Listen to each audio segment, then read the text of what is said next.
Hey everybody, happy Star Trek Tuesday. Can you believe it? It's your favorite day of the week. Who knew that a Tuesday would be your favorite day of the week, right? People always use it as a punchline. I mean, Star Trek fans know that. All right, so we've got a lot let me guess. Tuesday? Tuesday. We've got a lot to talk about this week. Of course, before we tell you what we're going to talk about, we've got Dr. Trek, Larry Nemecek, and Teras Cassidy Woo. joining us today in studio. Wow. Hello. Thank you for Technically in having studio. us. Thank you so much for hanging out with us, you guys. We got a lot to talk about. On top of what we're going to discuss with you, we also have, wow, you guys have a lot of great stuff. Also, we're going to talk about Strange New Worlds. We're going to talk about Voyager, Robert Beltran's take on Genevieve Bujold. A lot of people were talking jive about Genevieve. They were talking jive about how she said, "It's not time to hit a home run just yet, Mr. Kim," or whatever that line was. Some baseball thing that seemed like she didn't quite know what it meant. But somebody comes to her defense. You'll never guess who, being that I already said who it was. Also, we have some Scott Bakula news, if you can believe that. We've got some comic book news, video game news. We've got some BTS behind the scenes original series transporter footage. This is going to be so cool.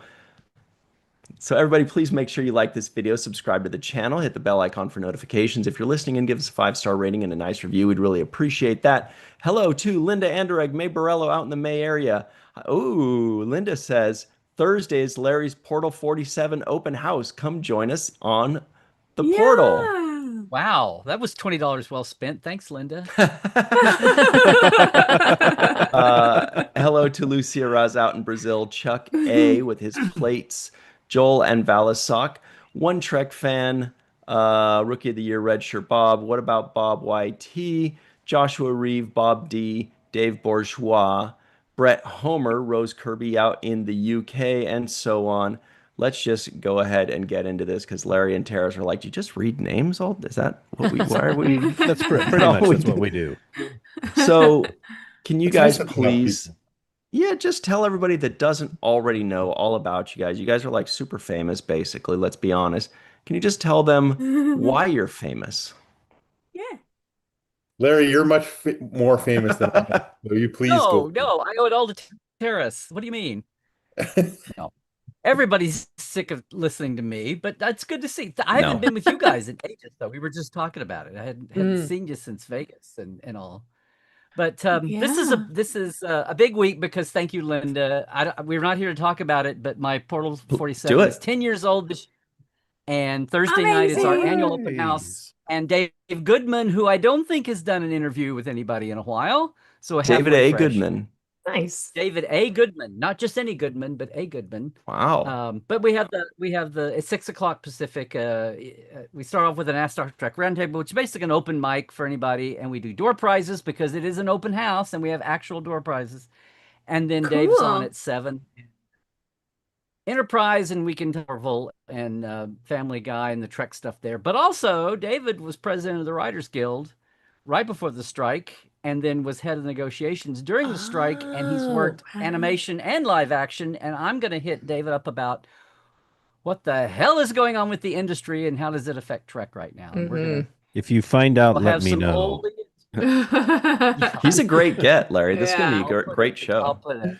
I hit Mhm. him up at Vegas. I said, Dave, how about doing my open house this year? So anyway, I always Awesome. try to say the best guests of the year for open house because it's Portal is a pay thing, so but to be for everybody to come by. But I just You're say gonna. go Awesome. to my site and just click your name in, and then you're in for the drawing for the door prizes and all that stuff. So Get through the portal. hopefully it'll be Fun. awesome. But Nice. we're here. Thank you guys for having us on for the first time in 10 years. We're going to do a big multi-day tour. I do the little short tours, but we're going Ooh. back to the big Oh, multi-day tour fun. because that's Oh. Terrace's bread and butter. Yes. Yeah. Well, there's the Portal 10 anniversary. Celebrate. I love this. Yes. Look at. I Yeah, think so your tell us picture on about there that. looks cool. Yeah. Yeah, Terrace. Woo! Woo. Am I? Oh, I'm up. Woo. Okay. Terrace has a cool company. Terrace has a So cool company called Geek Nation Tours.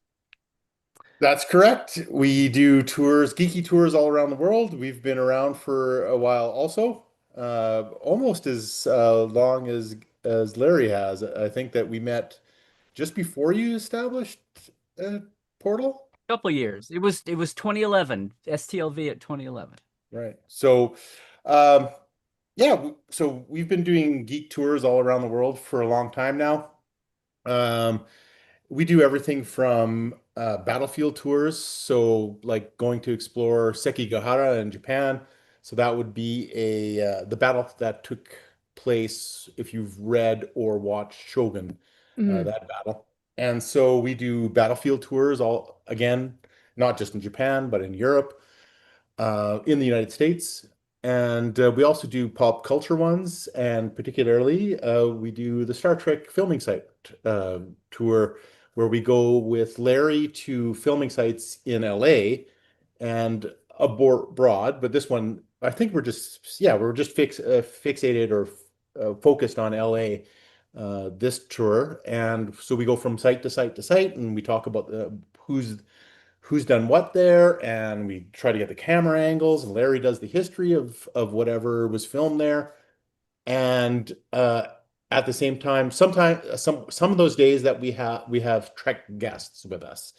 A good example would be the first night we have Tim Russ. He comes up Ooh. to the Grippus Observatory with us. Oh, fun.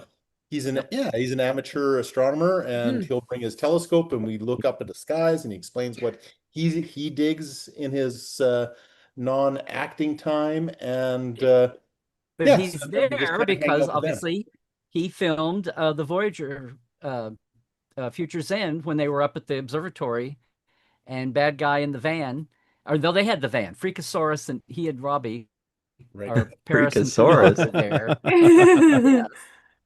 Yes. Oh, that's right. And Rain Robinson, Sarah Silverman, and they're out front shooting at each other, having a future phaser battle out in front of a very empty looking. It's like, oh, of Yeah. all days, to have Comes a around. when there was On a beautiful day, too.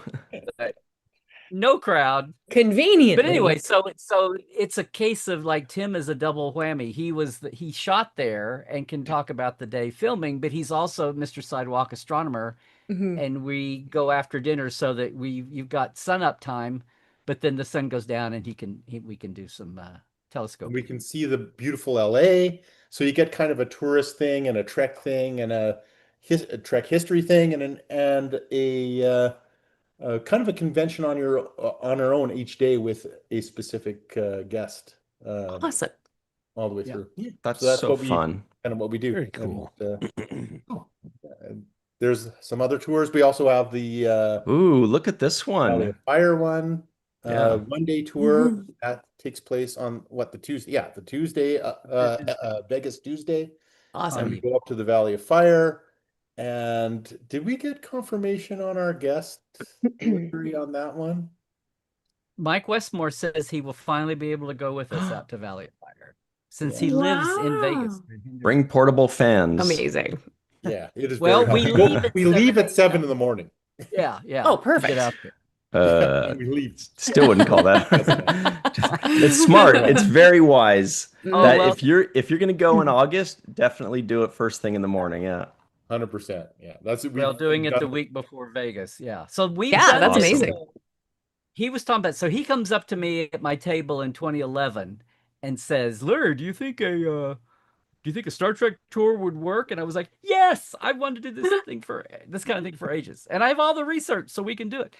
2012 was the first year, and then 2014 and 2016 we did a big 50th anniversary, and we did San Francisco sites. It's a separate leg. Oh, cool. And then between COVID, the pandemic, and life and everything, we just never have got. It's been 10 years since we offered this. Wow. So I mean, we've offered it, but we never pushed it big time. So we're like, it's the 60th. There's a whole generation of people that have not done this. Yeah. Exactly. Yeah, so That's awesome. That's great. yeah, what's great is Larry's there with us, so he gives us a rundown on exactly what the tour, what happened there. And Bobby Clark is another good example. I mean, we go out to Vasquez Rocks and he talks about how awful it was to be in the Gorn suit and when it was 103 and how terrible the fight scene Now was. he's 103. Sorry, go on. Yeah, that's right. He's still kicking though. I mean, he's Yes, just he like, is. yeah, he's Still hanging in and he's there. super, he is an old cowboy. Like he just has that old cowboy vibe. Mhm. But to have him there talking about, he brings his Gorn mask, He or is lives it? right down the road from Amazing. Vasquez. He's an old desert rat. He just lives Yeah, there. Wow. yeah. That's great. I would be shocked if he didn't ride up on his horse or something.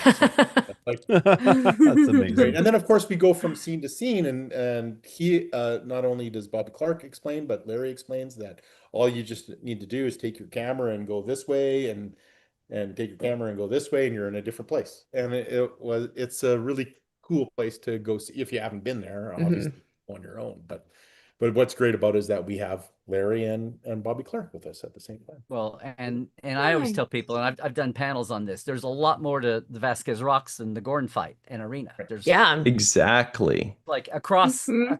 including Picard. Yeah. Mhm. Card, the Mintalkins. I mean, if Yes, you had the the Mintalkins Vasquez, have very you good. even tracked? Mhm.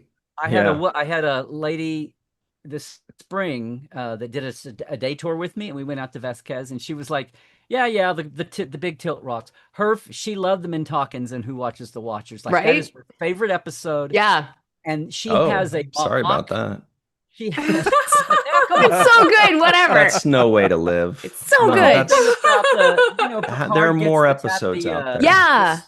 the The scroll tapestry, that he yeah. always has on his chair. Yeah. We were walking around, and she goes, "Do you know?"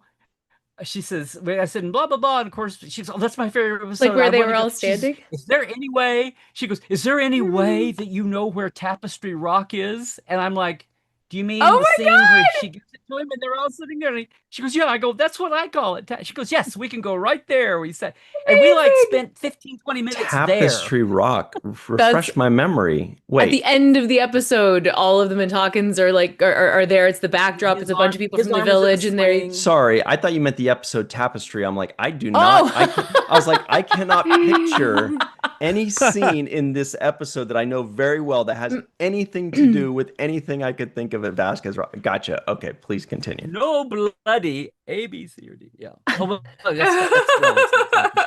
I mean, Picard got kind of rocked. in Anyway, Tapestry my with point a is knife. that everybody, the cool thing about this is like when we first did this, it was like you go to the place and you're there and it feels cool and you can line up the shot with the real life and but everybody has their own thing that they want to do and Yeah. everybody has their own, and we've had people over the years where they brought like one woman that she couldn't bring her cat with her, so she brought a stuffed cat. And every time she took her pictures, she put the cat in the picture to show her cat back home what he Make her was cat missing. jealous. Yeah. I guess so. Oh I my had people God. getting engaged on a tour this spring. Oh. at Let me ask you Bronson this. Canyon. Let me ask you this Oh, yeah. question, though. I think this would be a It's all really the- great idea, but also maybe terrible.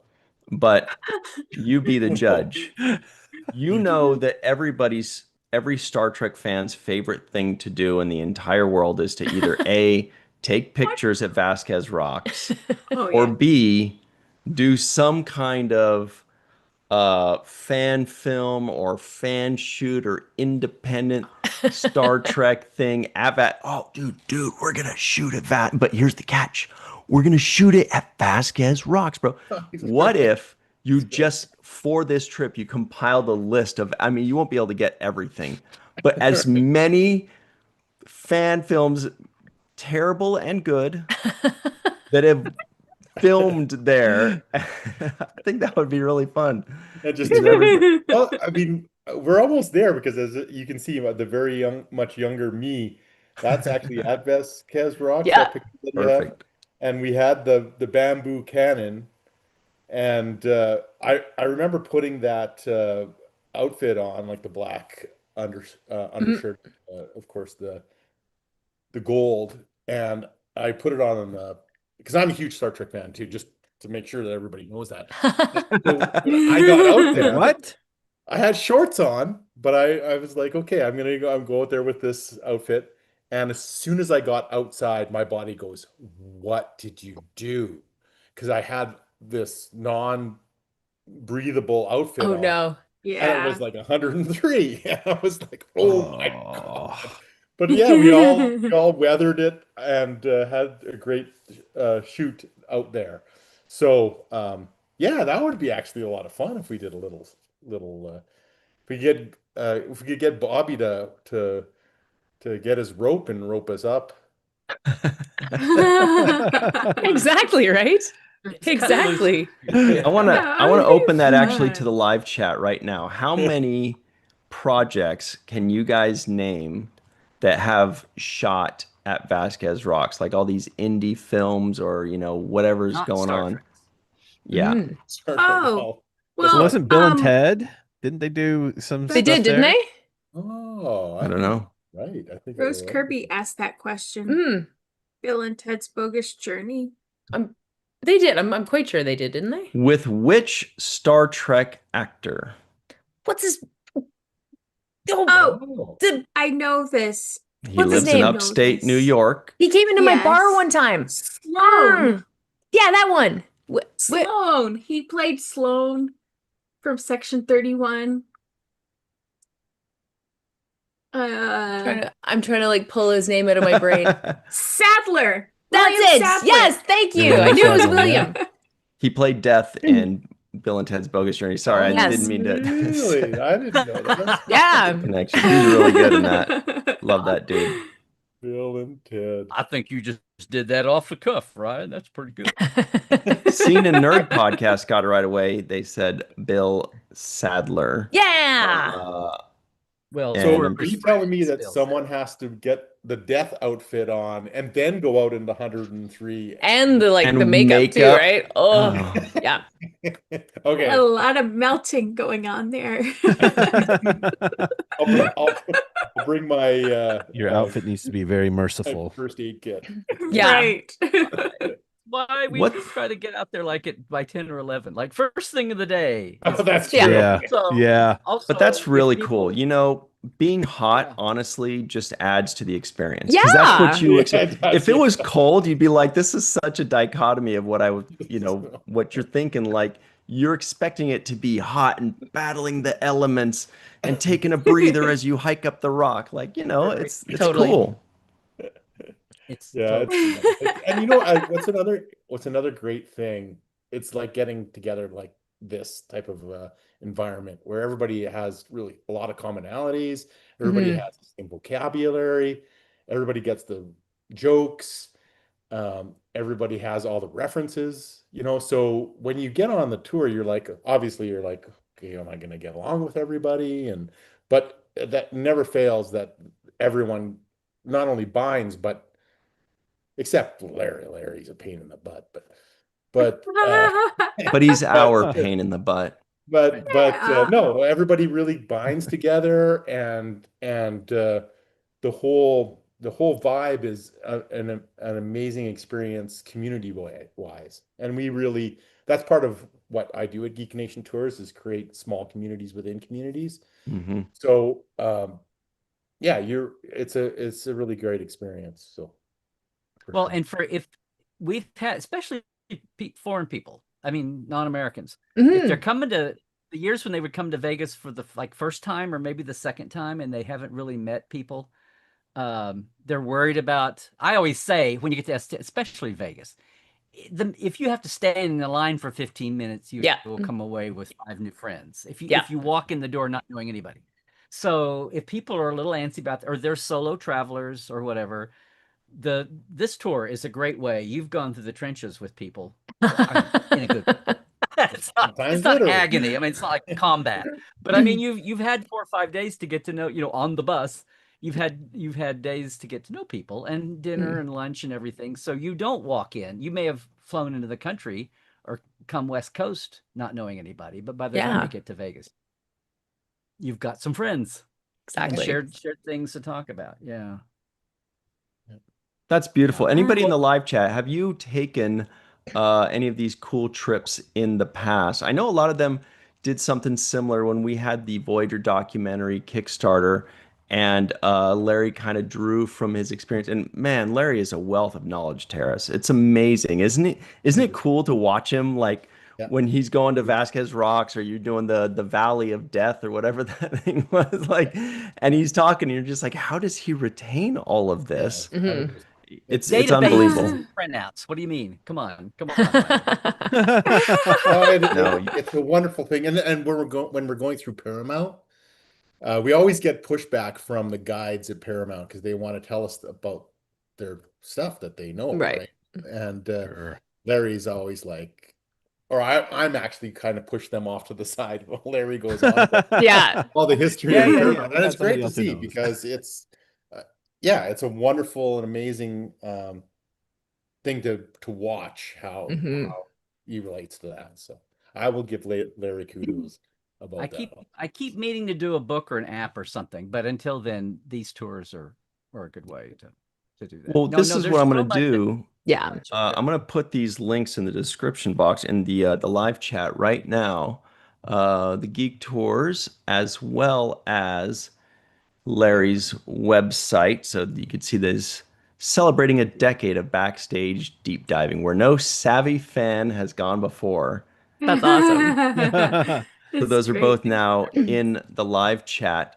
Well, this is going to be really cool. We hope that you guys have this continued success. I've been hearing about this for years. Yeah. I'm It's just like glad to all finally Star get to Trek do it again. fans Yeah. talk about Exactly. it behind your back in a good way.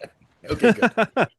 It's I really can't think cool. of anyone else I would rather do that with. Like, Yeah. you know? Thank you. Oh, okay. And Agreed. Larry- Yeah. It's very As nice Larry- to hear. And the big tour is like 5 days, but the one day, if you just get to Vegas Oh, and yeah. you come a day early, you go out to Valley of Fire for just the one day on Tuesday. So cool. So cool. Beautiful. That's more your scale or whatever. Beautiful. Did you know there's an Enterprise Rock? They've christened an Enterprise Rock out at Really? Really? What's great about that though is Wow. there's and the a Killer whole Bridge. bunch of set stuff still there, or at least one big set stuff. That's there. what I call the bridge? Killer Bridge. Right. Yes, Yeah, is wacky. Killer Which Bridge. is the No the way. first year That's we so went, we cool. actually- That's littering, really, but They left that. Which is the states took it, surprising to me so- because they were so particular about them taking any rocks from there. Oh, yeah. That's one of Mike Westmore's great stories. Is his Kirk graveside rock? Oh. Yeah. Have you heard that? Yeah, wow. he has a whole. I don't even want to spoil it. He has a great story Ooh. about before the day they shot Patrick or Picard up there with the pile of rocks for the grave. It was like Patrick, the cameraman, one grip, and Michael there to touch up Patrick's makeup, and because they were going up the ladders to the peaks, Right. and so camera left, and it was just the grip and Michael, and they had to they took all the natural rocks for that. Those all came from the park. So when they were done, they were just Oh. going to knock them all back down the canyon. And as the guy was like pushing them over the edge to get rid of them, he's almost done. And Michael picks up one rock. And as he's knocking the last of them off, the grip goes, "What'd you do that for?" And he goes, "Are you kidding?" As the last of them fill up, it's like, "I'm the only guy in the world now that has this rock from Yeah. Kirk's grave."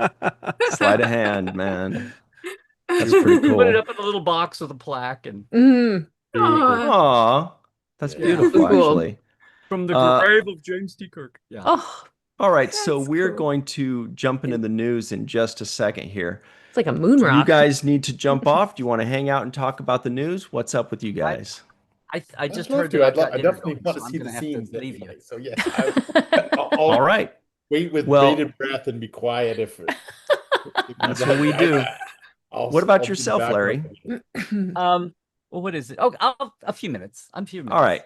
Stick around a few minutes, guys, because we have a surprise popping in here, everybody, if you can believe that. The surprise is a person. Oh, The surprise is actually a human being. Oh, it's not just a picture of a human being. Oh, it is. Hey! Oh, so it took me a while for me to get my video to turn on. I don't know what was happening. Good to see you all. It Yay! is. We now have the two coolest doctors in all of Star Trek, Dr. Muhammad Noor and Dr. Trek. at the same That's it. time. This is the real doctor. At Yeah, the same doctorate. I mean, time. Dr. Trek's a pretty awesome name. I got to give you that. Right? Well, I think I'd rather have the real sheepskin than the fake ones. So, why is Dr. Mohammed Noor here, everybody? Mohammed, I think you have an announcement to make, do you not? And by the way, welcome. We missed Thank you. Oh, it's always wonderful to see all of you. I do have an announcement to make. And some of you may have already seen this because it did come up in kind of buried in an email, but it was in an email nonetheless.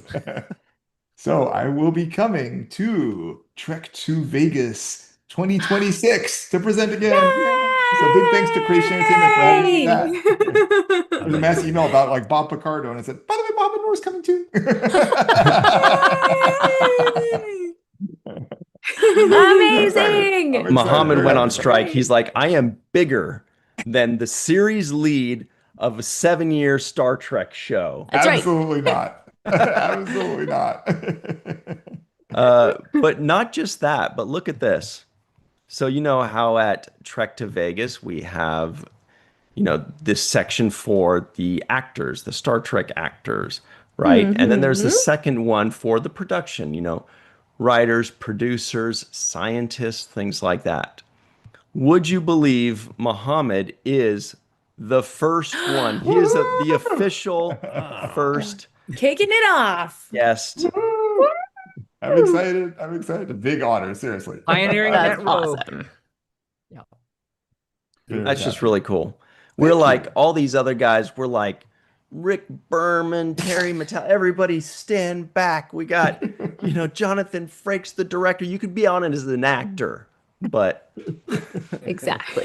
no. But that's really cool, Mohammed. I'm very excited. I mean, I've been coming, I guess I've been presenting since 2019, I think, pretty consistently. Wow. Very excited to like keep it up. And like, I mean, the fan interaction there is always the best. The support crew there is always awesome. So I'm very excited to come back and talk more science and Star Trek. I can't wait.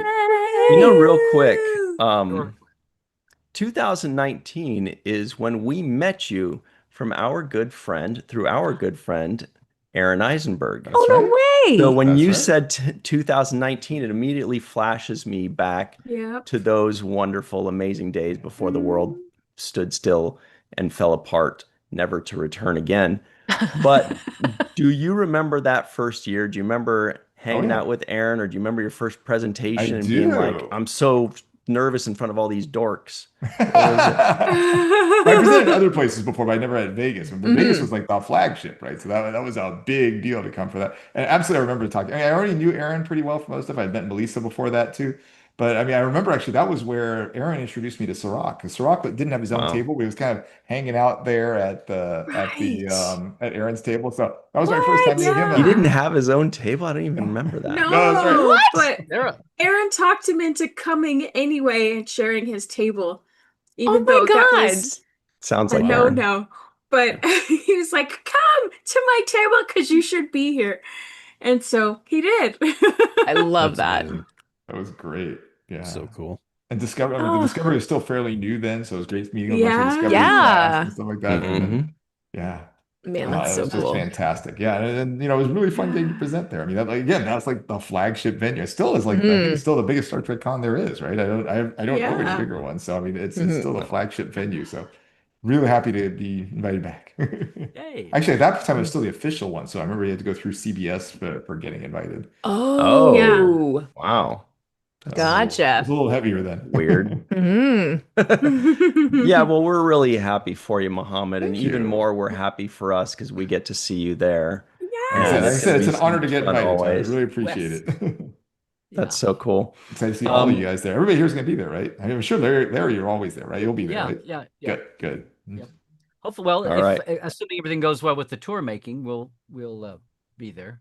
Awesome. So I got you my background here. Yeah. Well, that's cool. Anything else you want to share, Mohammed? I know you're super busy, and we appreciate you jumping on. No, just thanks to everybody for being awesome. Trek on, love science, all that stuff. Yay! Keep saving the world one day at a time, my friend. That's what you guys do. Thanks for a great show as always. Thanks for having me on here too. See you soon, Awesome. Mohammed. See you guys. We love you, Nice. Love you guys too. Bye, Bye. Mohammed is like Santa Claus. Yes. Yes. He leaves, and we're just like, we look like a bunch of 7-year-olds that just saw Santa Claus. We're like, He's the It's true. coolest. He really is the Bye. coolest. we're like, bye. Oh, Yes. he waved back at me. No, he was waving at me. Yeah. No lies detected. Yeah. Anyway, Muhammad is a national treasure, an He really is. international treasure. Really. Yeah. I know. he And didn't touch and the so cookie. modest, right? That's funny. Oh no, I'll leave that cookie for someone else. He's so Yeah, kind. Someone will come after me. They will? What? Yeah. All right. As we get into the news, everybody in the live chat, let us know if you were Santa Claus, what cookie would you want a child to leave for you as your reward for delivering them a truck or some tax? What did kids play? Remember the jacks? Yeah. Yeah. Yes. Oh, Yeah. Did yours- What's your cookie of choice? What's yours, Terrace?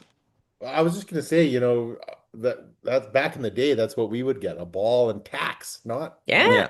Oh yeah. You just grab the tacks and it would hurt. And Oh god. That's part of the fun. Whoever bled the most won. Wait. that's right. Is that- Oh my gosh. High Is five. it really a awesome. game unless you're bleeding by the end of it? That's Mhm. right, exactly. Was that It like would a be ginger a cookie anyway. That's- Canadian translation thing? It was supposed to be jacks and somebody heard tax. And That's Yeah, it exactly. exactly. Yeah. Yeah. Oh yeah. Okay. What do you mean you didn't play with tax, guys? Come on. Yeah, you guys. Well, I Jenny? didn't know East Canada, West Canada. That's Jenny, did you play with tax? Oh yeah. That's right. See? Absolutely. That's just Tax? that's just a But you know what's that's great just about it? That we would just get shipped off to our Canadian healthcare and everything would be okay. exactly. Right, exactly. exactly. You puncture your Well, it was hands and off free you for go. you, so- Exactly.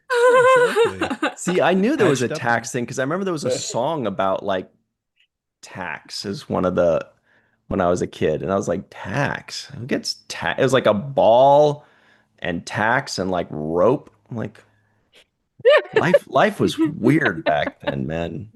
Anyway, We got the Mandela effect happening here. Yeah. so I think we just created it. so the cookies that people are saying, of course, Linda Andrick says chocolate chip, duh. Lucia Raz says chocolate chip cookies. Muhammad is back in the live chat. He says, thanks, I'll hope Hey! to see everyone at STLV. What a guy. Red Shirt Bob said Oreos. Joel says Choco chip would be just fine. Bob D says chewy banana chocolate chip.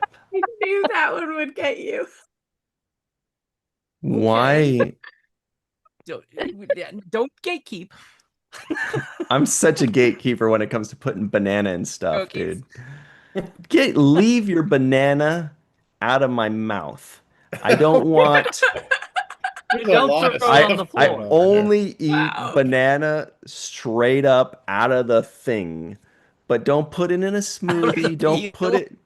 Don't put it Peel. in your like cake, or don't put it Fresh from the peel. in a cookie.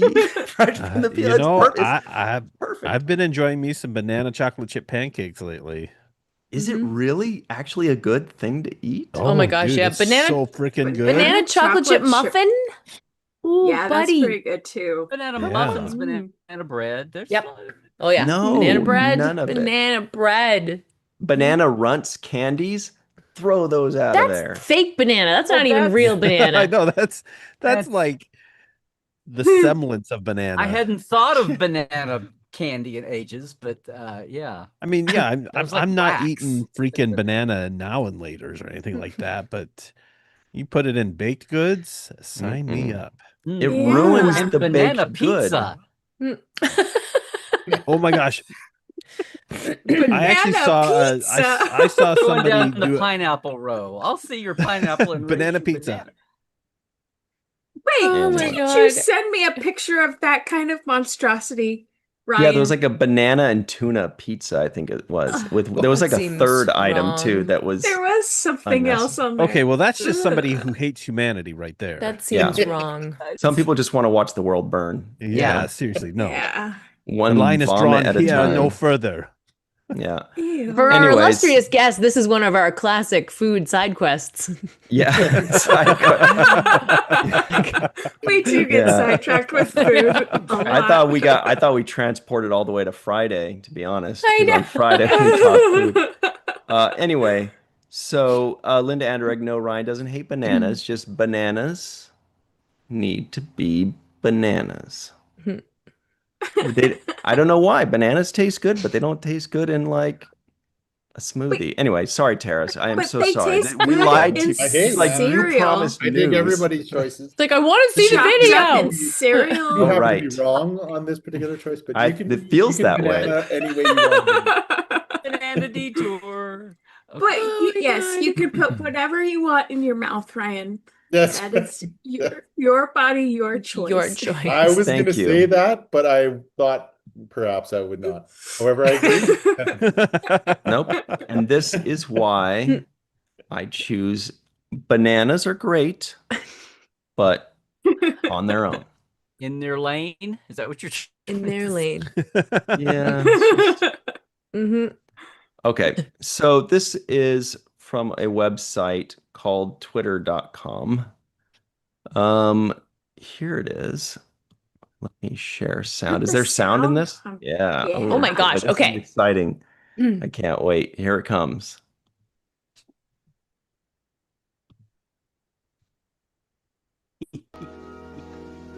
George McGowan. 1, 2, 3, 4, 5, 6. Bill.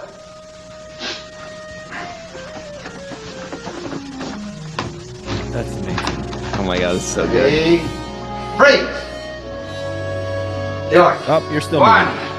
2, 3, 4. I am so fascinated by the fact that they were counting, like the counting the beats for that. Yeah. That's so Yes. different to how we would do Awesome. it today. They're like a slide. Like, are they making the lights come on and off with actual? Sounded like it. Yeah. As someone that sat on a very good fan film transporter George. and set that's exactly 1, what, and that's what 2, continues. 3, Yeah. 4, 5. I did those transporter Six. effects, Larry, Bill. for that series. Oh, did you? That's so Yes. cool. Yeah, Larry was the original Dr. McCoy in Star Trek Continues. I don't think Wow. I ever got to be. Yeah. I was those the two shows. transporter guy for all of those episodes. Oh my God. Really? Wow. Well, you were Small world. effects wise, CG wise. Yeah. Like on top of the I did all, cha-chunk, yeah, cha-chunk. yeah, effects wise, yeah. I'm the one who I remember the counting. Yeah, they had researched how they did it. Wow. impressive. But what I love is the setup and the guy does it, and then you hear him go, Bill. Yes. Yeah, Yeah. It wasn't action; it was Bill. Put Oh, out your that's cigarettes, really cool. boys. Yeah. Yeah. That is so fun. It like anybody that George. doesn't watch Star Trek Yeah. would see this and be like, what is the fascination? Yeah. And we're all like, But to us that have grown up with this, we're So like, cool. whoa. It's That's so amazing. And what episode was that from? ooh, Oh, what you got? The little two-man transporter, person transport. Yeah, I was gonna say I didn't recognize it. It's Yeah. Squiggles. It's Lurie's, the little thing in Lurie's office. Oh, On the wow. station. Ooh. Well, that was like they may have used that one other place, but that was like instant tell. Yeah, Dr. Trek earning the name right Wow. there, So folks. smart. Exactly. my sheepskin is paper. It's not really sheepskin. Remember? Hey, Oh, but you got the that's knowledge to slow. back it up, man. Ooh. Oh, Seriously. well. Or just the years in. Linda Anderegg says Ryan and Larry were Tellerites too. Yes. Oh, Yes. One of So, favorite Hey, pictures of all Jenny- time is us eating pizza, Ryan. yes, Jenny doesn't know. Larry, you'll tell her, right? Oh, bloop bloop bloop. I wouldn't tell her wrong. No, Ryan and I were He we wishes were he did. horrible Tellerites. We were like Bad sexual guys? assault, Oh my murder, God. murder Tellerites. Yes, No. in a fragment. They were memory, a horrible scary trauma memory. looking Holy smokes! Tellarites. They were pretty Wow. scary Tellarites. I Nice. know we met Guys. before that day, but that's probably the first time we spent any time together, Ryan. Yeah, I'm That's trying to think crazy. where I could find that picture. I forgot about that's that. what I would love to see that picture. Hmm. Yeah. I don't think I've actually seen you as a Tellurite. Now we're gonna have to do that at Vasquez Rocks or Yes. even, yeah, Yeah, you the have to famous come with that Tellarite whole- scene at Vasquez Rocks. That's right. I think so. Mhm. You can order pizza even or bananas. But I just thought it was Or funny that both. we had Just not we had like ham bananas on a on pizza. the We were pizza. we were Tellarites eating pizza with ham on it. I just thought that was funny. That's great, actually. Was there Oh my actually God. Odd or weird. Oh, I can't find. I was going to see if there's some way I could communicate it, but I can't find it here handy. Oh well. Well, yeah, I Fun think that was a days. fascinating We were like scene bargain to see basement that. Tellarites, but it was okay because we were all in shadows Bargain anyway. basement. No way, we were great. Oh, we were great. Yep. Bargain But I mean, So like the right. little Tellurite. kid's nose, they just used the little, they started with, it was all Ah. branded and all, it looked good, but they were like, wasn't a full prosthetic. But anyway, guys, like I it. have to bug out. I'm glad problem. you let off with the transporter Yeah. footage because I want to see that again. Yay. Yeah. Anyway, We would have sat here and cool. got it wrong for the next how long? The next 45 minutes. Yeah. And somebody in the live chat would have called us out on it. Exactly. Anyway, it's good to see you guys. Oh, it's I'm so gonna good go to off see and- you, Larry. Larry, I'll stay for a Larry. couple more minutes and then I gotta run too. But Awesome. All right. Okay, Thanks, go. Larry. Okay, thanks, guys. Bye. Great to see you. Yes. I'll yeah, find yeah. that picture and send it to you. Okay, I got it somewhere. Just share it with the world, Ryan. That's great. Nice. I would like I to see will. Love it. Track Yeah. Weller, everybody. Yeah. All right. So, Melissa, what's up next? Yeah. So what's up next? Well, we have there's that there's a public safety message that's popped Oh. up. Mm. Up next, we can go to the Trek movie article about Berman and Braga. It's a Oh. Bum, bum, bum. little controversy. Well, I don't think it's controversy, but some do. All right. The juicy stuff. Okay. We could, if you want, or we could go on to something else more tame. Well, we don't even know Tame. All right, here it comes. Let's find this thing. Hopefully it'll be easier to find than that picture is. Here we go. What? It's right under the Geek Nation tours. Oh, okay, so it's Strange New Worlds. Got it. Yeah. That's the picture, yeah. Okay. So, okay, TrekMovie.com tweets out, Rick Berman and Brandon Braga are not fans of contemporary language in modern Star Trek shows. Ah. I see. Uh-huh. You know, Mm-hmm. that's not that unpopular of an opinion, No, truth be it's told. not. We've Because, talked about this before. yes, I myself, and maybe Mhm. others, every time I hear colloquialisms, slang, words and terms from the current days, Mm-hmm. when I hear that in Star Trek, I get taken out of it. Hmm. Because I Absolutely. my nerd brain immediately says that doesn't work, that doesn't fit, that's wrong. That's like if Spock came out with his ears pointing downwards, we'd be like, nope, that's not how Star Trek works. Nope, sorry, like that. But when they say, like when they're like 1,000 years into the future, like Discovery, for Exactly. example, and they go, "You got this." They're not going to Or say you got the language evolves. That's not going to happen. Yeah, I exactly. you wouldn't guarantee, no hear way. them say, "I feel seen." No. Yeah, No. yeah, Come exactly. on. I see Really? you. Really? There's little You- things that have slipped through the cracks all along, I would say. I would argue. Mhm. You know what I mean? Like even Yes. even in the original series, there are moments, there are, Sure, but Yeah. even in the little original sprinkles. series, they did try and make sure that the language kind of was different from Oh, for sure. for the future. For example, now I'm blanking on that. When the one that reminds me of Guys and Dolls, where they went back Piece of in the time. action. Yes, Piece of the Action. The language was very different for the people on the planet Right. from way back when than for the people on the Enterprise who were on the Enterprise. Same with Deep Space Nine, with between Vic Fontaine and the rest of the crew on Right. Deep Space Nine. There was a language shift, and there should have been a language shift. Miles O'Brien shouldn't know what a square is, you know, Mhm. aside from it being four sides of a cube, you Right. know. Yeah, Right. exactly. It's really an Exactly. interesting though. Like, how do you do like there's certain new scientific theories that Mhm. have new words assigned to them, Yeah. right? So you would you'd have to talk about a new, like, I don't know, quantum entanglement or whatever.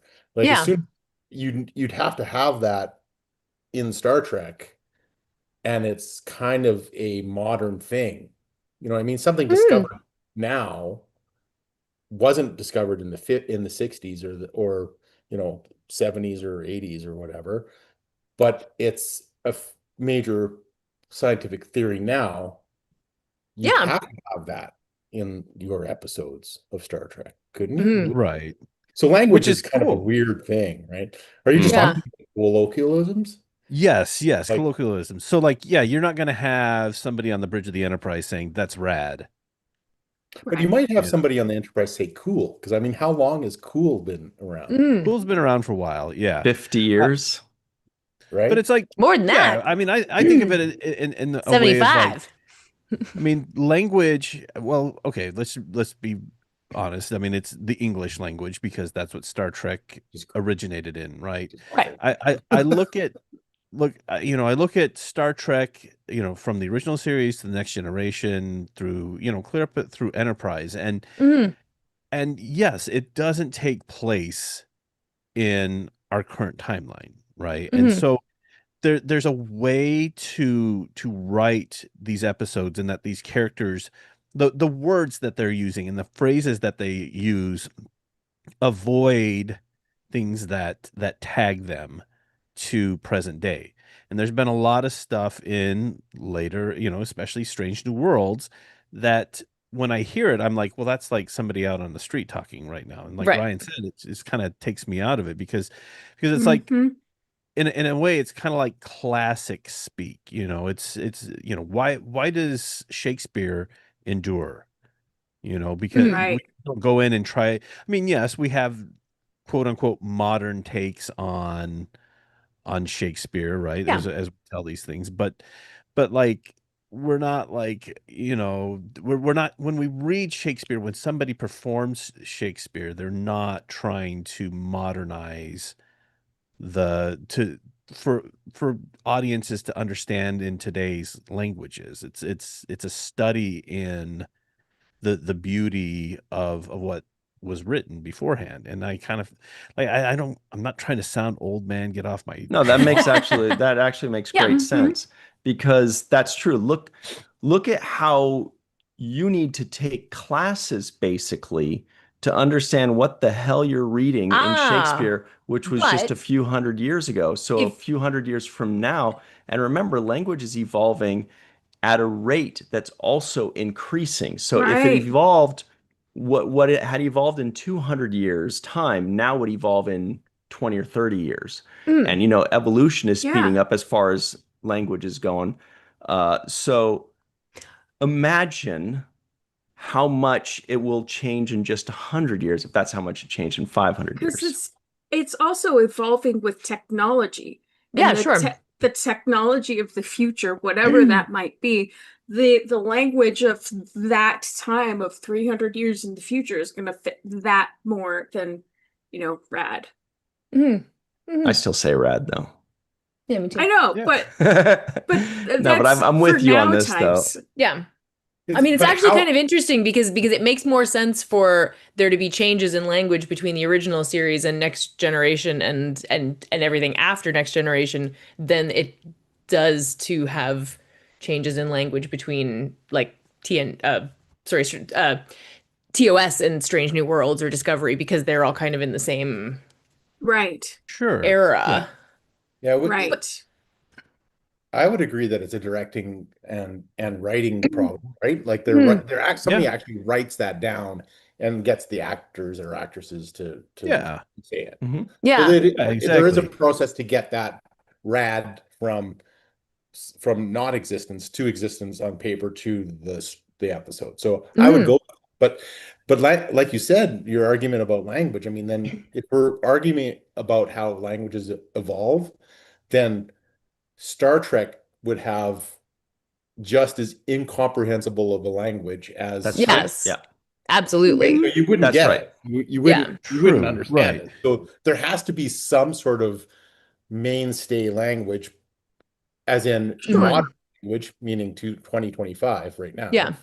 No, you're in- absolutely right. It's in- just in kind the of like film. when we visit alien planets in any movie ever, even Star Trek. Star Trek actually came up with something in universe, but otherwise they're just all talking English, Aliens fly down, Yeah. they talk English, and you're Right. right. So we do that to simplify things, and that's totally Yeah. accurate because if It's we really were going to 2400, yeah, it would feel like Shakespeare in that we would understand some of it, but it would feel weird. The pronunciation of words that we recognize would feel weird. But that It'd being be like said, rad. yeah. But that being said, slang and colloquialisms change every 10 years, basically, whereas the word book is Right. probably not right. going to change much. Right. So they're, Yeah. they're still constant. But anyway, yeah, point taken. It's absolutely Yeah. right. Yeah. But it's I mean, essentially like we're hearing Star Trek through a universal translator Yeah. so that everyone can understand it. But the universal translator isn't going to pick up slangs and colloquialisms of 2025 because what's the point? Mhm. I Right. mean, it doesn't get the message across. But, book does. Rad doesn't. Right. know? Or bussin'. Oh, that's bussin'. No cap. Bet. Yeah. You know what I mean? Like, Yeah. That it's gave me a headache just now. just the stuff that, if you have teenage kids 670. around you, you hear that kind of stuff and it's like, Yeah. what does that Yeah. even mean? Like, 67. That's right. not Oh gonna my be a gosh. thing. Well, and the other thing too that they as someone pointed out, like people are like they don't like the cursing in Star Trek, right? And I'm like, and I understand that to a degree. Mhm. I don't like the F-bombs in Star Trek. Now, I will say that of all the curses out there, the F word is my favorite one. And it makes me laugh every single time.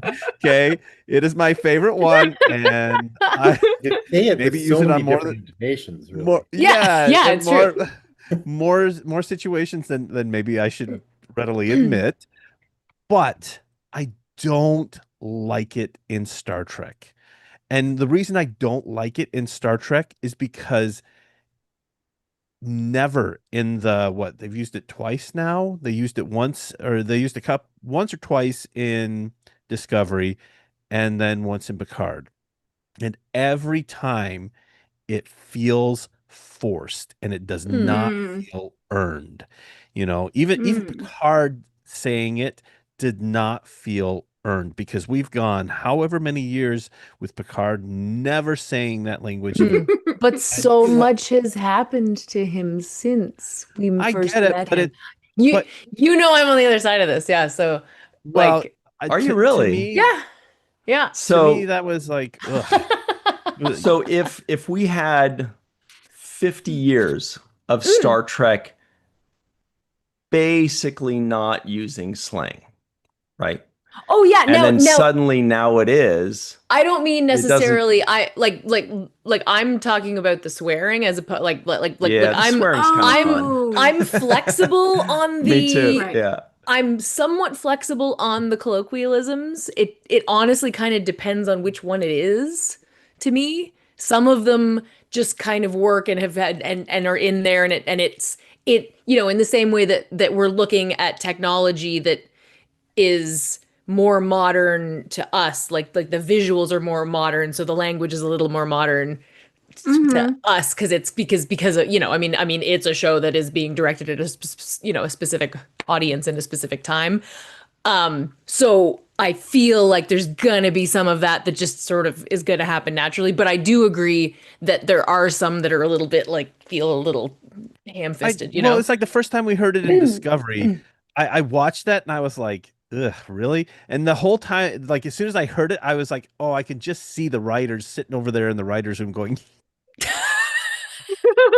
we made her swear. We dropped the F-bomb in Star Trek for the first time. We're so funny. And But I it like wasn't earned. like I love the Picard F-bomb. That was like, yeah, I was all see, over that. I think it worked with Picard, but not, but only because it was Picard. And I'm Yeah. sorry, but older people can get away with more stuff. Yeah. Yeah, that's Well, true. okay. The sheer effing hubris line in the first season of Oh Picard. yeah, I forgot about that one. That was great. That was great. That was great. That Yeah. was earned at every, whatever how you want to look at that. I mean, she could have said the sheer hubris of it, but the fact that she just said the sheer effing hubris of the moment, Oh my in God. that Yeah. moment, See? that Yeah, there you worked. But like, I just kind of felt like the way that Picard was talking in that moment, he was just talking about how this was just a long time, right? We were in this for however many grueling moments, but then he dropped that, and I was like, ugh. Yeah, but he I was don't like remember he the was Picard. reliving it.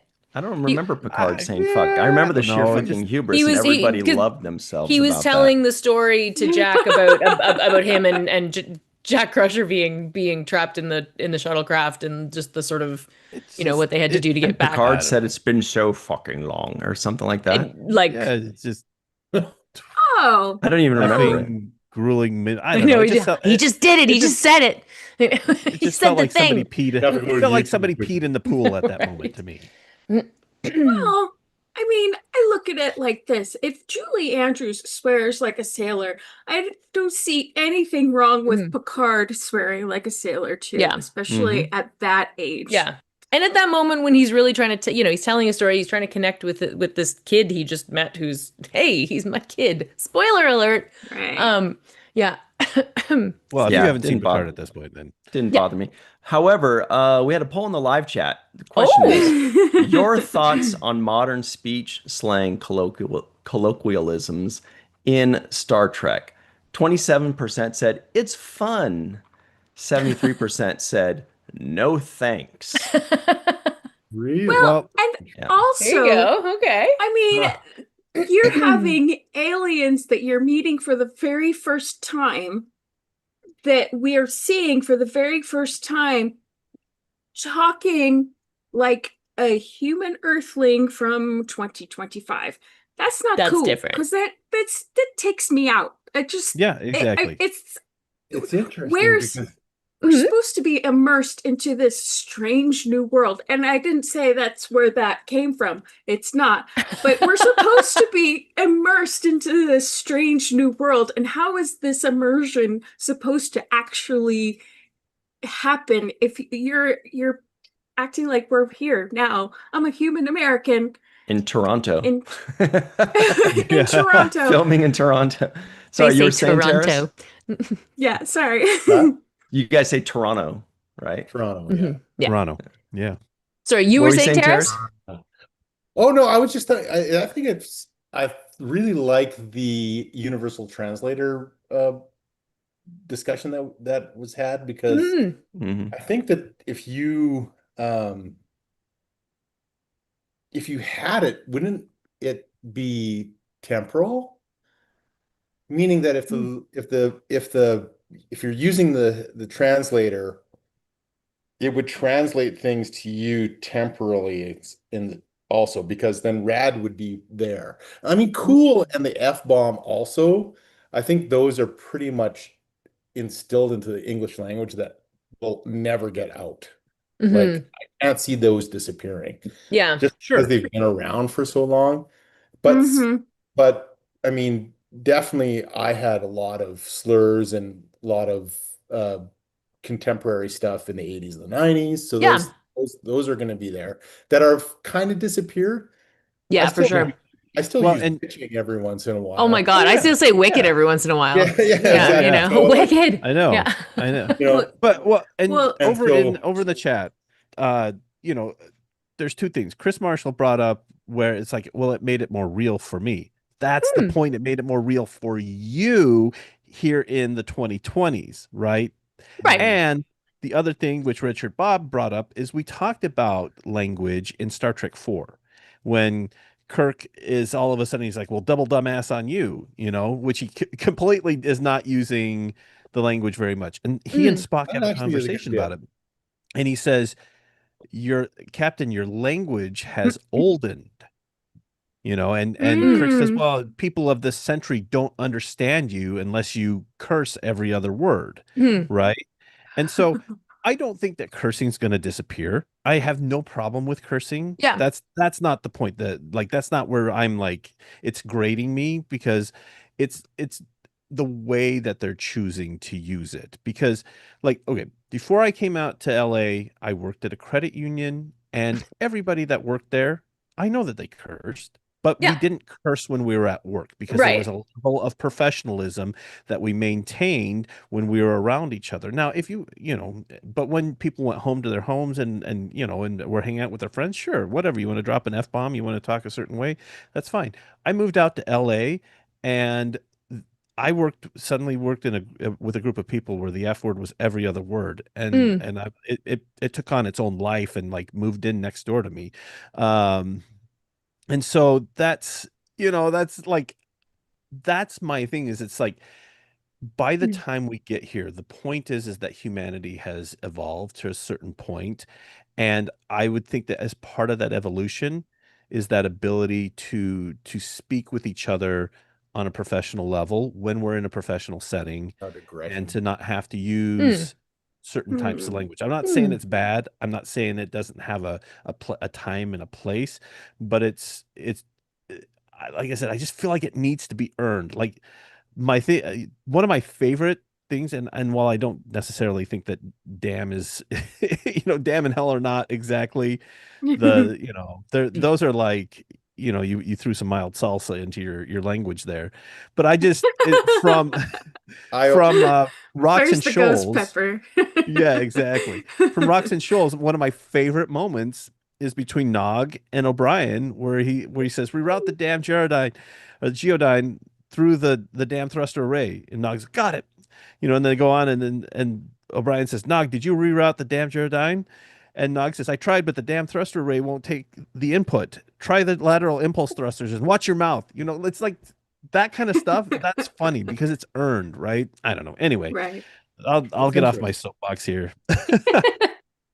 It it doesn't bring me out of Yeah. Star Trek. It doesn't bring me out. So my opinion isn't transformative because it doesn't allow me to it doesn't force me out of the narrative. Yeah. But I could see how it could. So Mhm. I don't know what my opinion would be, but the writers definitely write it. Yeah. So I don't mind Yeah. the not write. selective use of it in a, They can oh, definitely not write that's a it. keyword. Like they can Yeah. just say, well, there's a Yeah. colloquialism. Instead, Well, let's use this. So yeah, I mean it's right up there. It's like when the they decision making. in this last season of Strange New Worlds, they started playing more contemporary songs of today with Mm. it. And that took me out of it, because That's also and a that's thing, yeah. yeah, Yeah. I'm like I'm sorry, but I don't know. I was like, oh, suddenly Yeah, I I think don't it's feel like I'm watching Star Trek anymore. I might as well No. be watching NCIS or Mhm. Sure. CSI or some Now, other you know serial when on that hit me the CBS. most the first time was actually in Star Trek Beyond Burger. When they were playing the Beastie Boys and he's riding a motorcycle around in a circle, I was like, Oh my I'm God. out. Yeah. I Yeah. was like, I can't. I'm not. It just, I understand why they did it. It was fun. It was exciting. It was a great scene. And you could tell that they kind of built the script Mhm. around that because that's not like a natural thing that happens. Uh, but it was fun. It was cool. I understand that they were trying to bring in a new audience. but I was just like, it just didn't do it for me. Now, of course, sometimes it works well. First Contact. Well, I was gonna say, yeah, First Contact's a great example. I was gonna say Guardians of the Galaxy Yeah. because it's deliberate. Yeah. It's addressed. It is, hey, I've got this old cassette tape my mama, and plus it takes place back then. Yeah. Sure. But it's still like 20 or 30 or 40-year-old songs, but it works because that's on purpose. Same thing within First Contact. They're going back to 2063. Yeah. And even Right. then, that's way in the future. But of course, the character is like, hey, I found some old stuff. I got my old music. Check it out. You'll love it. It's Well, 100 years old. That makes sense It's a- too, because if you think about the war happened and there isn't going to be a lot of new stuff being made after that. So Right. everybody is going to be like gravitating back to whatever's left, Well, and it's part of the story. It's worked Exactly. into Yeah. the story. It's not placed there just to be edgy and Right. contemporary. We're not closing out the episode on a song that was just on the radio yesterday or whatever. I know I worked on a show called Defiance, and they did that where at the end of the episode they took us out of the episode on a song that you were familiar with. But what I liked about it was that it was rewritten in a way that it used instruments that you were familiar with from the soundtrack. And we had a language specialist who came in and created several different languages that the aliens in the show spoke. Oh, yeah. And the songs were Wow. often sung in that language. Oh, cool. Wow. Like Lord of the Rings. Yeah, Cool. yeah, exactly. I Yum. mean, I think we had a Nirvana song that was sung in a different language, That's cool. or in a made up alien language, and I was like, oh, this is kind of cool. Kind of like the So- Klingon, you haven't heard Shakespeare. Instead Yes. Yeah, until you've heard it in the original Klingon. original Klingon. Exactly. That's kind of, yeah. Anyway. Well, let's real quick. Interesting. Mm. It's Let's, interesting. So what was there a conclusion that just Yeah. said it shouldn't be done? Was there a conclusion to that? Well, I was going to read the article? quote right here. Here Yeah. it is. Yeah. Brandon Braga weighs in, who says, writing Star Trek, and Rick, you can probably attest to this more than anybody, it's just a particular thing. The tone is kind of a timeless one. It's a bit more formal, but at the same time, you don't want it to be too stiff. You want it to not be tainted by contemporary idioms, but at the same time, it can't be free of them.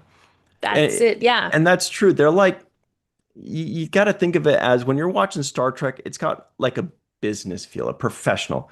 Yeah. It's Right. dignified. Mhm. It's sophisticated. It makes you feel smart for watching it because they use big words. They use But it's also not Shakespeare. technobabble. Right. It's also Yeah. not Shakespeare. Yeah. Oh, that's really interesting. But so Mhm. there's a certain tone that you're, and a professionalism and sophistication that you're used to when you're watching Star Trek. Now, if Mhm. you're at Quark's bar and, Morn can't shut the fuck up, then sure, somebody might be like, shut the fuck up, Morn, right? Mhm. But if You Picard, just swore, by the way. there was an accident. If Picard is talking to Troy and Troy says, Captain, I sense you're angry. He's not gonna be like, no shit, motherfucker. Of course I'm angry. What do we pay you for? Or, he's just gonna say, well, yes, Counselor, I'm upset to, whatever. And it totally takes you out of it. Now, the cussing doesn't bother me as much as long as it's, as long as it makes Yeah. sense as to Selective. because they wouldn't be doing it on the bridge of the Enterprise. Exactly. But they would be doing it at Quark's bar.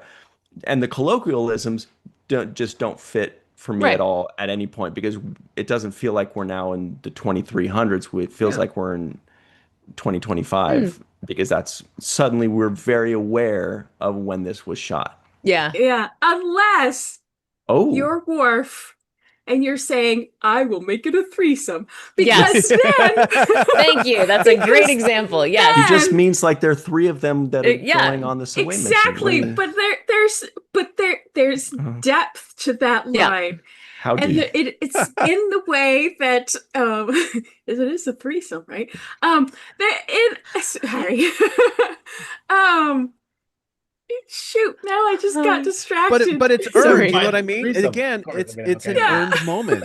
You know what I mean? Yes. Because Right. there's a shared history for everybody who's watching it, and it makes sense, and it's funny, and Mhm. it's earned humor, Right. right? You know what I Exactly. mean? Yes.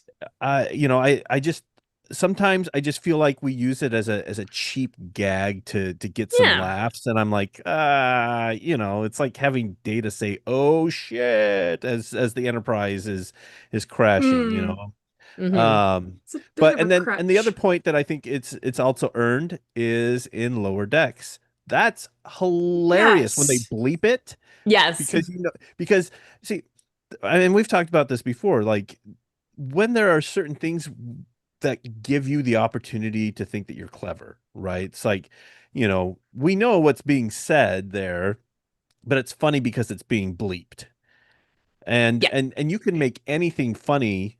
Somebody could be not saying a naughty word at all, and when you bleep it, but your brain goes, "Oh," you start filling in the blanks, and that Mhm. adds to the humor of it, right? Yeah. And I love that Hmm. for Lower Decks.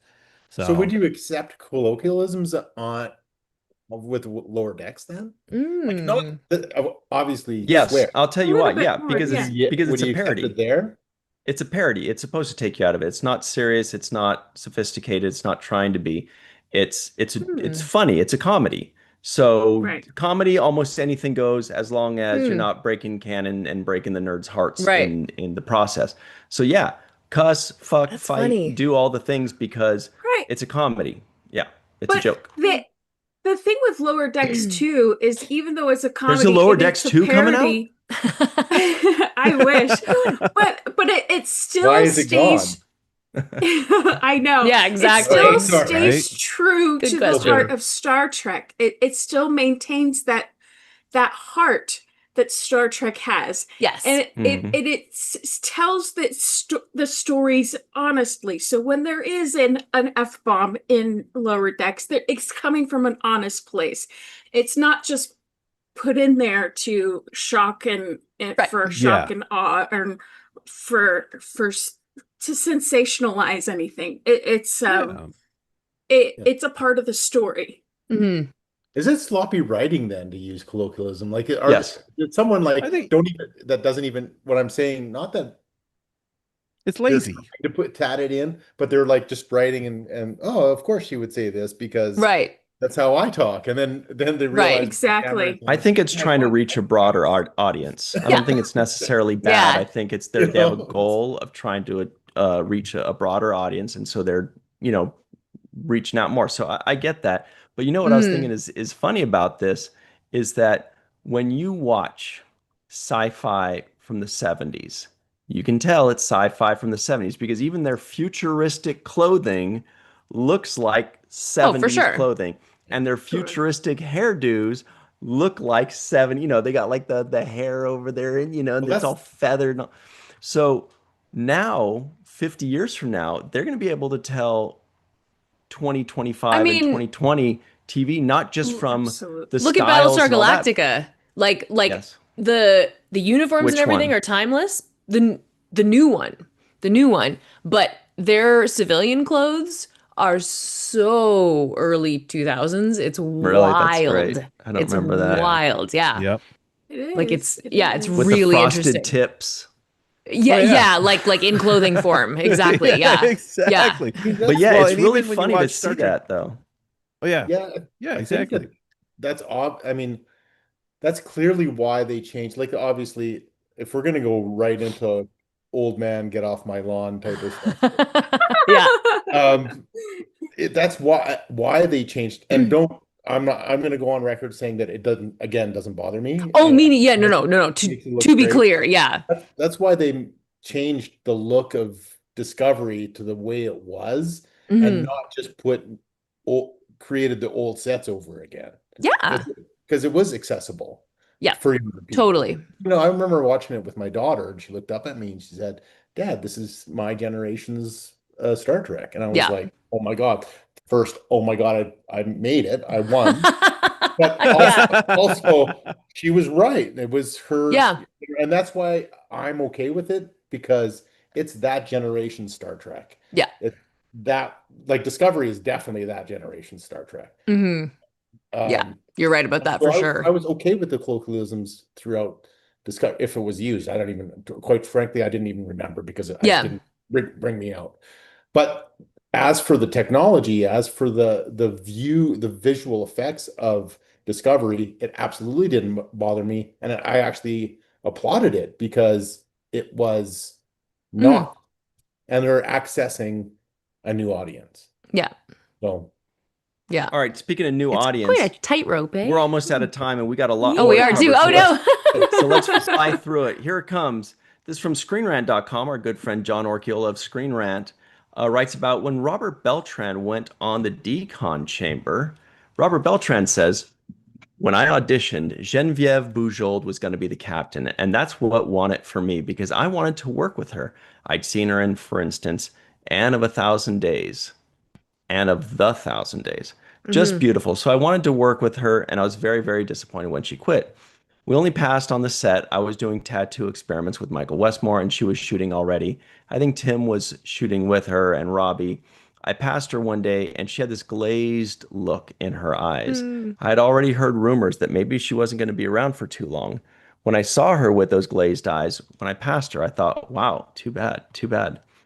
But see, everybody criticized this scene that has been shown of her on the bridge, saying, whispers, fire, instead of what Patrick Stewart would do, or even Kate, fire. I saw her do that. I was behind the camera watching her do that, and I thought, that's so brave. That's a Mm. brave choice. Everybody made fun of her, but I thought, okay, anybody can do fire, but Mhm. but can you sum it up what she did? I think what Voyager's producer and director anticipated was that she had a slower rhythm for TV than what is necessary to shoot a film. I think that her choices were so unusual that they thought, this may not work. They wanted that. I don't want to say stereotypical. Kate ended up being a very good captain. Genevieve would have brought something totally new, totally original, unique. So this was also covered in his interview in the Voyager documentary. For those of you that have seen that, Oh. that was the first time I personally saw him saying Mhm. that was during those interviews. And it's really interesting because I remember in the theater when he says, she said fire. And I thought that was very brave. People actually chuckle at that because they don't realize that he's being serious at first. Yeah. And he is serious. Yes. And it just boils down to sometimes you could be the best actor in the world, but you're just not what they're looking for, or that's just not fitting. Yeah. It's like oil and water. It's not, nothing's bad or good. It just for some reason isn't working out. And it sounds like that's what he's describing. Yeah. Like Eric Stoltz, Back to the Future. Like nothing wrong Yeah. with the actor, Yes. nothing wrong with the Good performance, but just knowledge. not Yeah. the Right. Fit. yeah. Yeah. Although Mhm. I personally would love to see her say fire. Like Yeah, really yeah. quiet, because there's an intensity and power when people get quiet. You don't have Absolutely. to be loud to be powerful. So I Ain't that the truth? agree that yeah, I agree Hmm. with Beltran on this. That would Some of the be best so actors in the world, that's their method. They just kind of whisper, and then you find yourself, leaning in. yeah, Yeah. you just kind of lean Yes. in and you Yeah. hang on their every I word. actually that in a way makes me kind of angry to tell you the truth because Ooh. uh, I would say that she was being how can I say this without getting in trouble? She's being more woman, like she was being female in her acting, Hmm. and Mm. therefore she got canned for that. Like Right. that pisses me off in a lot of Yeah. ways. I would have loved her to say fire and Yeah. be thinking about saying fire. You know what I Hmm. mean? Like I think it would have been a more passionate and more real to have her as a woman say that. That's Hmm. me as a guy saying that, so you can say you're No, ahead of that's your. interesting. Definitely. But I think it would have been really super interesting because it seems like it has more thought and compassion. Yeah, Hmm. I that's what it something is. like that. There's more thought, compassion, almost regret, less bravado, Yeah. less So I would have loved that. fearlessness. I would have thought that you was know. perfect. Less fearlessness, which is Yeah. kind of honest in a way, because how can you knowingly fire at something, knowing that somebody may get killed in the process and be so gung-ho about it? Yeah. That, Mhm. I mean, Yep. it's a bit callous. Well, it's a lot more Like, interesting. wow, They that's always say it's a lot spectacular. more interesting to watch somebody fighting their emotions than showing their emotions, right? It's Right. less interesting to watch somebody be angry than it is to watch somebody trying to fight that as Mhm. they're forcing the words out as calmly as possible. Yeah. Right. Yeah. Or sad. Yeah. I think it or would have been hurt. spectacular, actually. Yeah. And I've And got a new, I've been watching Voyager, and I have a new respect for Janeway. Absolutely. Yep. I think it's been like, wow, is this ever? And you know what makes that series even better is the biography of Janeway. I don't know if you guys read that or listened to that, but Oh, if you not yet. Thank you. watch, Yeah. if you watch that, listen to that audiobook or read that book Mhm. and watch Voyager at the same time, Voyager is better. Oh, On, cool. I think it is anyway. Hmm. And so, better but than what? just better than it was before. Like Oh, it gotcha. Yeah, like it It's like, well, deepens it. Yeah. everybody no. kind of It's gets tight when they go, it wait, just wait, has what show's better than it seems that there's more depth there because the biography goes with gives you more depth of who she was. Yeah. So I totally recommend that book and watching Voyager through that. That's Awesome. cool. That So those eyes. Linda Anderegg in the live chat says, ugh, not a fan of whispering on screen. Oh, there you go. That's Terry, fair. Terry Rose says, to Bujoldly go. That's pretty good. That's very good. But I But think are it you- also depends on not necessarily whispering, but the quietness of it. It's Yeah. not like, what's that show with The Witcher, and Mhm. the main Witcher guy whispered everything. It doesn't work for that. Right. You know, there's got to be some nuance to the performance, and sometimes when you say something quietly, it is Mhm. more powerful. Well, look at But, Peter you know. Dinklage in Game of Thrones, right? Yeah. He just said things calmly. Yeah. And he rarely yelled. Sometimes he would just whisper and lean in. I mean, you'll see it a lot, here and there where it works. Obviously, not everybody likes it. They're like, I have to turn up the TV and then Yeah. the music score Okay. hits and I got to turn it down. There is that. Right, there is. My ears are going. And then the Yeah. commercial comes on and I'm like blown away by it. That's more of the She does sound whisper- mixer, though. Yes, I right? was just gonna say that exactly. Well, That's did you know they very actually before they passed some show up. legislation in California that prevents commercials being louder than the TV show Oh, starting are you next year? serious? Thank God. That would Oh. be That's pretty badass, Yeah. dude. I want Yeah. that. No, I mean, I don't mean to be showing my age right now, but I'm like, yeah, you tell those why commercials is to everything shut the yelling at me now? So loud. Buy our products. I have a very quick story about that. Mhm. I went to a convention in Manchester. It was a video game convention. Oh, cool. Yeah. Really quick. And they had each floor had a different decade.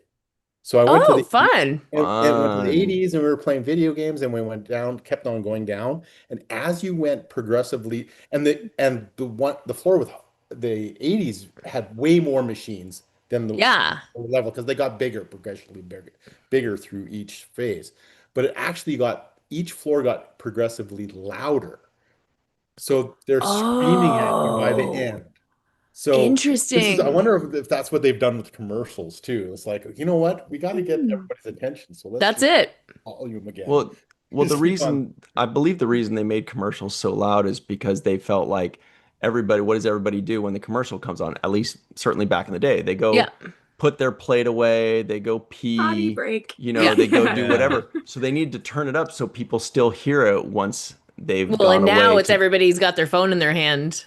So if it stops, they're immediately gonna go. Whoomp, so they need the but it's still louder. yeah.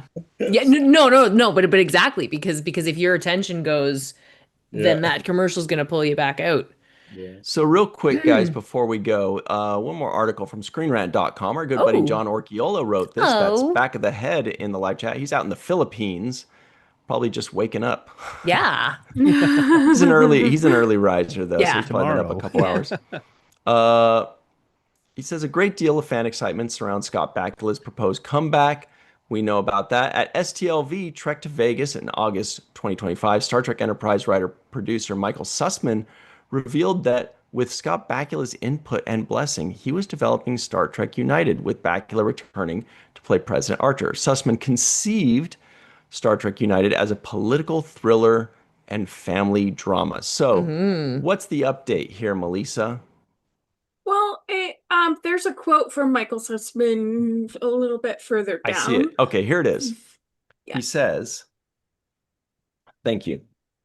You're welcome. Saving us time here. He says, quote, I think Scott has always had a great love for that character, for the show. He's proud to be a part of the franchise. Like all of us who worked on the show, we were disappointed when it was cut short, or it was cut short. I think it was that he definitely did not want to just do the same thing. It was not about let's put him on another ship with the same crew or a different crew and send him off on adventures. He had zero interest in doing that, which was good because that wasn't the show I wanted to pitch him. It was about a different chapter in that character's life. And that is what I think he was most drawn to. But it was also what I was drawn to. I was one of 3 or 4 writers who were on Enterprise for all 98 hours of it. We told that story. Yes, it could have continued and evolved in another direction, but picking up all these years later and not acknowledging that time had passed would have been a serious mistake. Talks about the era to write a biographical way where he would be 25 or 30 years after the show. And then he finishes, he was feeling very presidential at the time, when it ended. So we've talked about this a lot. And every time they expand on it, just the slightest bit, we get all excited. Oh boy, new nuggets. There wasn't really too much new in there, but it's enough to get us hoping that it happens again. Yeah. Yeah. Definitely. Yeah. Well, yeah. This is completely new for me, so I'm like, Yeah. Oh no. Archer series. Now no, I would say that might actually be the Star Trek show we need. Yep. Because I've Yeah. always been interested on how the Federation creates itself. Like, what is the political and economic structures of as they change from one thing to another? Yeah. How do you go from a economy based on demand to an economy that everything is already easy to create? Yeah. And how do you go from a world in chaos politically to a world not in chaos anymore? And I think it's really needed right now because of this. And I think it would be really super interesting if they could tackle a lot of the how do we get from here to there. Yeah. I think that would be super interesting. Definitely. Yeah. It's David really... Bourgeois says, sorry, Jenny, go ahead. No. It's just it's just really interesting, and there's a lot of potential there for a lot of storytelling that is very relevant. David Bourgeois says, I don't know how this is coming up again, but he says, I'm in Canada and I play with tax. I read that and gave a little chuckle, but David Bourgeois also gave us a super chat a little bit ago. Oh, nice. Thank you very much, David Bourgeois. You are the best. We appreciate you. There it is. I see it. Thank you very much. All right, we're just about out of time here. So, Teras, can you tell everybody once again where they can find you and your goodies online? Yeah, you can go geeknationtours.com. Look at all the tours. You have to go to the tours tab, take a look at there. If you have any questions, you can always email me at headgeek@geeknationtours.com. And headgeek, yeah. And I'd be happy to chat about all things tour and all things Star Trek. Awesome. Awesome. Everybody, let's talk. Oh, absolutely. Thank you so much for hanging out Oh, with us. that's Real great. cool. Yeah. If you have to hop off, no problem. Otherwise, we'll be done in just a couple minutes. We're just going to talk about the week I ahead, but actually will, also the day before.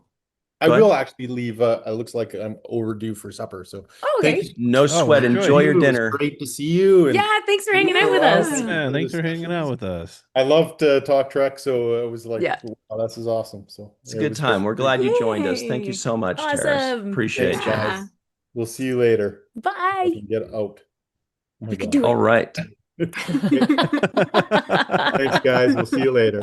Thank See you. ya. So yesterday on the Seventh Rule YouTube channel, we released our full review of, everybody's favorite TNG episode. Say it with me. Aquiel. Oh. It's the hairspray episode. I don't know why I always think of Aquanet. Yep. Oh, yeah, I did When not I follow hear when you said the that. hairspray. I thought you meant like the play or something. Isn't that like a play? Yeah. Anyway, Yeah. It's there was a Nirvana song with the word hairspray in it. Maybe it was just Hairspray was the title of the song. Anyway, Hairspray Queen, I What? think. Uh, so anyway, Aquiel. Hairspray. Yep. What episode? What was that? Was that the first Insecticide? album? No, it was think it Bleach, was- wasn't it? Live Was on that- Air 1987. Ah, there, yeah. So it was an old one. So it was either on, could have been Bleach, or it could have Bleach. been when they did Insecticide and revived a bunch of old songs. Oh, right. But it's one of those two for sure. We know it's not going to be a I forgot mainstream one. about that. Ah. Sorry, go ahead. Anyway, so where are we? Take my plaid. Aquiel. Where the Aquiel's gone. Yeah. Okay. So then, this coming Friday, come right back to the Virtual TrekCon channel at 5 p.m. Pacific, 8 p.m. Eastern Time for It Was on Insecticide. Cool. Thank you. Matt's always quick with those buttons. All right, so Yeah. Friday, 5 p.m. Pacific, 8 p.m. Eastern Time on the Virtual TrekCon YouTube channel, we will have Star Trek and Chill. It won't be all serious like this. This was way too serious. Everybody was like, I don't like it when they cuss. Well, I don't mind when they cuss, but I don't like it when they say cool. Cool's going to be here for none of that. We're serious on Star Trek and Chill. We don't screw around. We don't, Serious on Star Trek yeah. and Chill? Oh, Okay. man. Very It serious. is. It's, whew. We never talk about squirt. No, there's no boobs. But Jenny, we were being sarcastic. You're telling the truth. There really are no boobs on Star Trek and Chill. Maybe it takes you a while to get That's warmed not back up to true. I'm the. pretty No. tired. But that's Yeah. not true Right now, though, people are because like- there are how Yeah. many hosts on there that have boobs? So there are a lot of boobs See? on Star Trek and Chill, See? actually. And sometimes you We see ended the edges show of them. 2 minutes too late. We almost made it to the finish line. People get loopy when we go late. Right now, we're gonna have our highest ratings ever on Star Trek and Chill. They're gonna tell their friends, dude, bro, she said there weren't boobs, but I could tell she meant there were. It's one of those things where it's called sarcasm. Yeah, they shoot, it was the thing. Anyway, Ooh. so Star Trek and Chill, we're gonna have a lot of fun. 5 p.m. Pacific, 8 p.m. Eastern Time on the Star Trek and Chill Virtual Trek on YouTube channel. Then this coming Sunday at 9 a.m. Pacific, 12 p.m. Eastern Time on the Seventh Rule YouTube channel, we will release our first segment review of Starship Mine. Did I like that episode? Dun, dun, dun. Did Cirroc like that episode? Was it a cross between two very popular sci-fi movies, Starship Troopers and Enemy Mine? Find out. It's going to be a good time on the Seventh Rule YouTube channel. All right. So long. No, before we say so long to the people in the live chat, Jenny, where can you be found online, please? Hey, you can pop over to my website, jennyrjohnson.com, or you can also find me on my social media. I'm at Jenny R. Johnson Art on most social media platforms. Hey, you know what's cool? I got a new painting and you should check it out because it's cool. It's a really cool one. Really cool. What about yourself, the Matt? Well, when I'm not ranting here on the main viewer about curse words, you can also find me sometimes on free for alls on the Seventh Rule, or you can check me out my 5 videos on YouTube or my ArtStation page for some cool Star Trek art. Check me out on Fridays in the live chat, not here on screen, but and then occasionally on Facebook. So, Chris Marshall says you have no idea how much of a problem that volume shift has become for me. I loathe it. We should have like a rant section where we're just like, I hate curse words, I hate colloquialisms, I hate volume changes, I Yeah. hate people on my lawn, I hate Exactly. the cloud, things like that. It'll be a good time. It'll be fun. Because there are a lot of things. I hate banana stuffed in my mouth. I don't want, keep your banana out of my stuff. What about yourself, Melissa? I like banana. You can find me at walkingartmadebymelissa.com and here on the YouTube. Yeah, with me, Three Fat Lobsters. But for virtual TrekCons, the main viewer, Star Trek and Chill, the Sarcasm and chill. Rule, the sarcasm and chill. But also, walkingartmadebymelissa.com. I think I may have said that. But also, sign up for my Zumba classes. Why not? Give it a try. I mean, they're not like the traditional Zumba class, so it's not dancing straight through for a whole hour. There are breaks in there. We actually break down steps, but you also get a workout, so it's a milder form of a Zumba class, just for those who are nervous about trying it out. Sign up. And if you're gonna be in Chicago not next week, Yeah. or not this weekend, but the next weekend, stop by my table at Trek to Chicago, because I'll be there. Yeah. With stuff. Oh, and go to this website Oh, for phew. my shirt.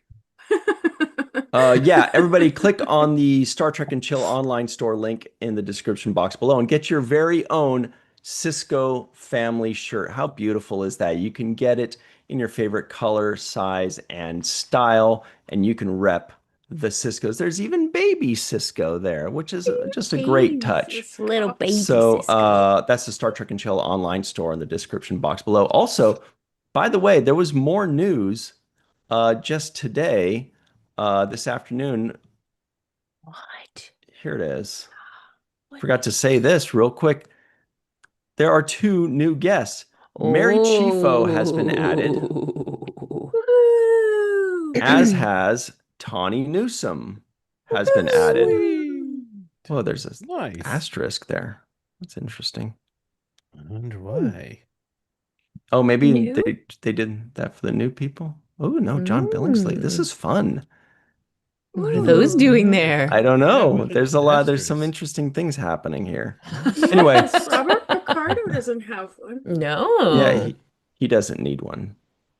Okay, and now everybody can find me online at Ryan TG Husk. Once again, that's at Ryan TG Husk, or just Virtual TrekCon, Falling Tower, or the Seventh Rule on your favorite social media, but especially right here on YouTube.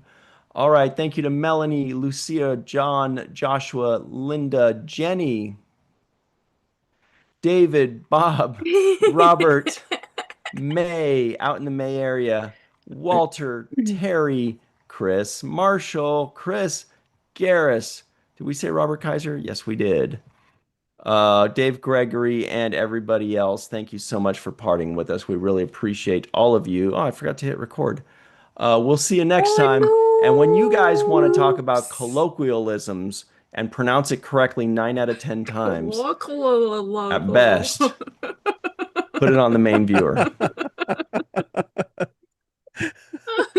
I got to write 9 out of 10 times. One of the word times I was like, quack, quack, I quack, know. quack. I